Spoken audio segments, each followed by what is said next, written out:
មិនដឹងពីវត្តសាស្ត្រជាគ្រោះថ្នាក់មួយសម្រាប់យើងគ្រប់គ្នាប្រវត្តិសាស្ត្របានប្រាប់យើងថាអ្វីដែលធ្លាប់កើតមានពីមុនហើយវាកើតឡើងនឹងសារអ្វីប្រវត្តិសាស្ត្រអាចនឹងលាក់បាំងចំណុចខ្លះដើម្បីមុខមាត់ណាម្នាក់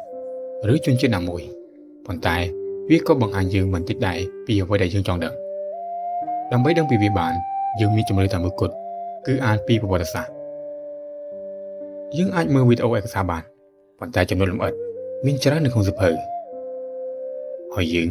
ក៏មិនចាំបាច់រៀនប្រវត្តិសាស្ត្រតាមរយៈការយល់ឃើញរបស់អ្នកដឹកនាំថតដែរការអានប្រវត្តិសាស្ត្រឲ្យបានត្រឹមត្រូវគឺត្រូវអានវាក៏ដូចជាការអានពីខ្លួនឯងយើងនឹងចាប់អារម្មណ៍អ្វីមួយកាន់តែខ្លាំងបើសិនវាពាក់ព័ន្ធនឹងយើងឬប្រាប់ខ្លួនឯងថាវាពាក់ព័ន្ធនឹងយើងប្រវត្តិសាស្ត្រមានកន្លែងគួរឲ្យចាប់អារម្មណ៍តែក៏មានកន្លែងដែលធ្វើឲ្យយើងធុញដែរបើសិនជាយើងអានប៉ះស្នាដៃដែលខ្វល់ពីអារម្មណ៍អ្នកអានយើងអាចនឹងអានដល់ចប់ប្រវត្តិសាស្ត្រពាក់ព័ន្ធនឹងខ្លួនយើងមិនថាវាយូរប៉ុណ្ណាទេយើងជាមនុស្សហើយអ្នកដែលរស់នៅក្នុងចំណោមនោះក៏ជាមនុស្សហេតុនេះបើយើងរៀនពីប្រវត្តិសាស្ត្រគឺស្មើនឹងយើងរៀនពីមនុស្ស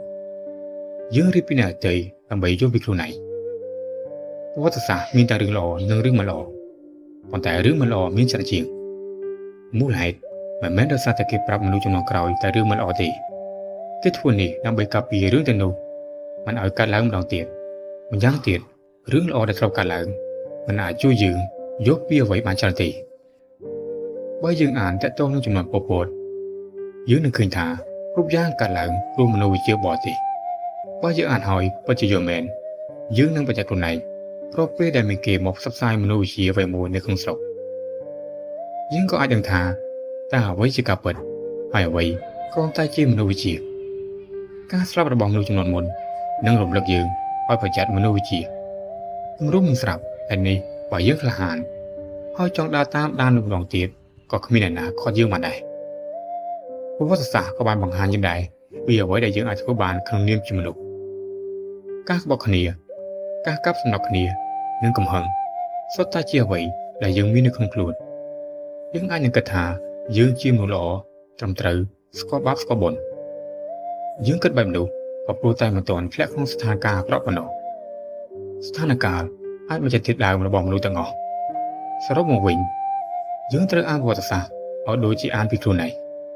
យើងនឹងក្លាយជាប្រវត្តិសាស្ត្រនៅពេលអនាគតទោះបីយើងមិនល្បីឈ្មោះក៏ដោយអ្នកអានចំនួនក្រោយ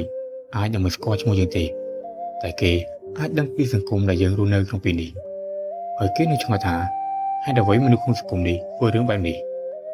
ហើយយើងក៏ជាផ្នែកនៃប្រវត្តិសាស្ត្រដែរ